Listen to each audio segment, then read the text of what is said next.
থেকে অনুষ্ঠানে এতক্ষণ আমাদের সাথে থাকবার জন্য ধন্যবাদ। আজ আমরা কথা বলছি বাত ব্যথায় ফিজিওথেরাপি প্রসঙ্গে। আমাদের সাথে আছেন উত্তর আধুনিক মেডিকেল কলেজ হসপিটালের ফিজিওথেরাপি বিভাগের বিভাগীয় প্রধান ডাক্তার মোহাম্মদ আলী।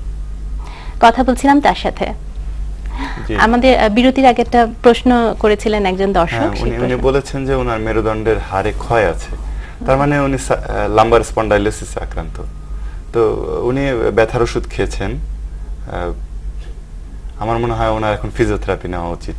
শুধু ব্যথার ওষুধে উনি ভালো হননি। এখন ফিজিওথেরাপি নিলে বিশেষ করে কিছু থেরাপিউটিক এক্সারসাইজ আছে, ব্যাক এক্সটেনশন এক্সারসাইজ আছে, এগুলি ভালো করে করা এবং থেরাপিউটিক এক্সারসাইজ আর কি ধরনের এক্সারসাইজ আছে? ব্যাক ফ্লেকশন এক্সারসাইজও আছে, ব্যাক এক্সটেনশন এক্সারসাইজও আছে, কিছু ম্যানিপুলেশন আছে। আমার মনে হয় উনি যেটা বাসায় করতে পারেন সেটা হলো ব্যাক এক্সটেনশন এক্সারসাইজগুলি কোনো ফিজিওথেরাপি বিশেষজ্ঞের পরামর্শ মতো করতে পারেন। উনি যদি একবার শিখে নেন তারপরে সেটা উনি বাসায় করতে পারবেন। তার আগে আমার মনে হয় ওনার 3 সপ্তাহ ফিজিওথেরাপি দেওয়া উচিত, যেটা সেন্টারে এসে বা হসপিটালে এসে ফিজিওথেরাপিটা দেয়া। তো এই প্রসঙ্গে একটা খুব প্রাসঙ্গিক প্রশ্ন চলেই আসে যে ব্যথার ওষুধ খাওয়াটা কতটা যুক্তিযুক্ত যদি এরকম কোমরে ব্যথা বা হাঁটু ব্যথা, ঘাড়ে ব্যথা, এই সমস্ত ব্যথা হয়। এই প্রসঙ্গে আমরা আবার আসবো একটা ফোন নিয়ে। হ্যালো, আসসালামু আলাইকুম। ওয়ালাইকুম সালাম। ওয়ালাইকুম সালাম। জি, আমার সমস্যা হলো আমার মা পায়ের ভিতরে ব্যথা ছিল, মানে একটা পায়ে ব্যথা ছিল। ব্যথাটা মানে 4 বছর আগে বা হাঁটাফেরা করতে পারতো না, মানে খাওয়া করে কম ছিল। এখন আমার এই পা ব্যথাটা বেশি। মানে কোন পায়ে ব্যথা? ডান পা। পায়ের কোন জায়গাটায়? ডান পা পুরাটা, মানে একবারে ইয়ে থেকে বা পুরাটা সম্পূর্ণ পা। পুরো পায়ে, পায়ের সামনের দিকে না পিছনের দিকে? পুরা পা। পুরা পায়ে ব্যথা। উনি কি কোনো কোমরের ব্যথায় ভুগে থাকেন? কোমরে ব্যথা আছে? জি। কোমরে ব্যথা আছে? জি জি, কোমরে ব্যথা। কোমরে ব্যথা আছে। বয়স কত ওনার? না, 42 আপ। 42 আপ। ওনার কি ডায়াবেটিস আছে?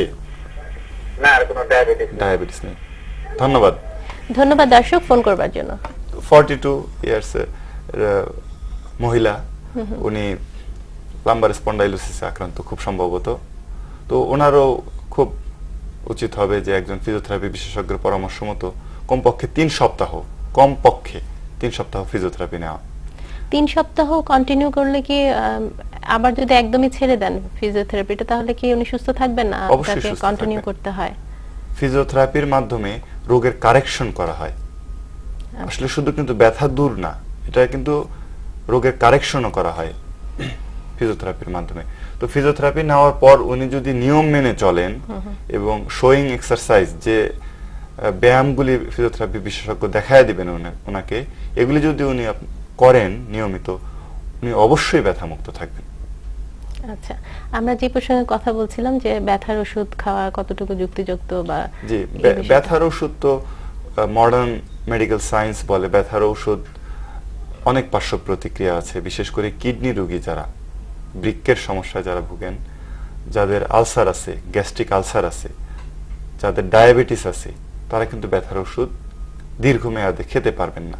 আর ব্যথার ওষুধ হলো টেম্পোরারি সলিউশন, মানে সাময়িকভাবে ব্যথা হবে, তখন এই ব্যথাটা তাকে সাময়িকভাবে মুক্তি দিবে, কিন্তু দীর্ঘমেয়াদে এটার মুক্তি কিন্তু হবে না। যেমন ধরেন কারোর ডিস্ক প্রোল্যাপস হয়ে আছে, ডিস্কটা বের হয়ে আছে, তো ওখানে ব্যথার ওষুধ ব্যথাটা কমাইতে পারে, কিন্তু ডিস্কটা যে বের হয়ে আছে এই ডিস্কটাকে আবার ভিতরে ঢুকিয়ে দেওয়া বা নার্ভ রুটের উপরে যে স্নায়ুমূলের উপরে যে কম্প্রেশনটা আছে, এই কম্প্রেশনটাকে দূর করে দেওয়াটা কিভাবে সম্ভব? ব্যথার ওষুধ কি এটা পারবে? সেটা তো ওষুধে সম্ভব না, এটা অবশ্যই এক্সারসাইজ এবং ফিজিওথেরাপির মাধ্যমে কিন্তু এই ডিস্কটা দিয়ে যে কম্প্রেশনটা, যে চাপটা নার্ভ রুটের উপরে আছে, স্নায়ুমূলের উপরে আছে, এই চাপটা কিন্তু সরিয়ে দেওয়া সম্ভব, এবং এটা সরিয়ে দিলে অটোমেটিক্যালি ব্যথা চলে যাবে।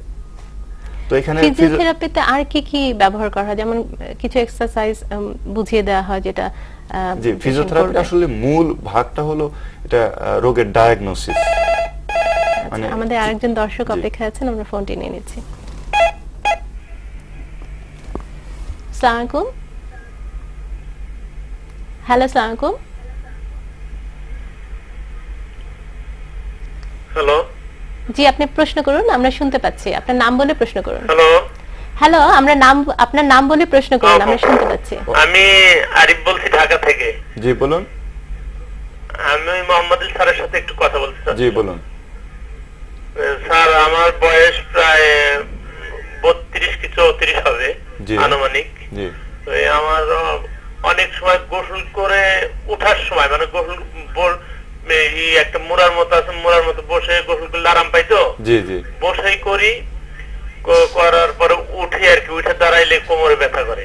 আচ্ছা। মানে জাস্ট মাজা আর কি, মাজাটায়। আপনার তো ডায়াবেটিস নাই, আছে কি? কখনো মাপি নেই স্যার। আচ্ছা, একটু এটা মেপে দেখবেন। আর আপনি কি কাজ করেন? এমনি স্যার আগে ডিফেন্সে চাকরি করতাম, পরে ডিফেন্সের আর্মির চাকরি কষ্ট দেখে বাদ দিয়ে এসে এখন গার্মেন্টসের মালিক আছি আমি। আচ্ছা, আপনার বয়স কত?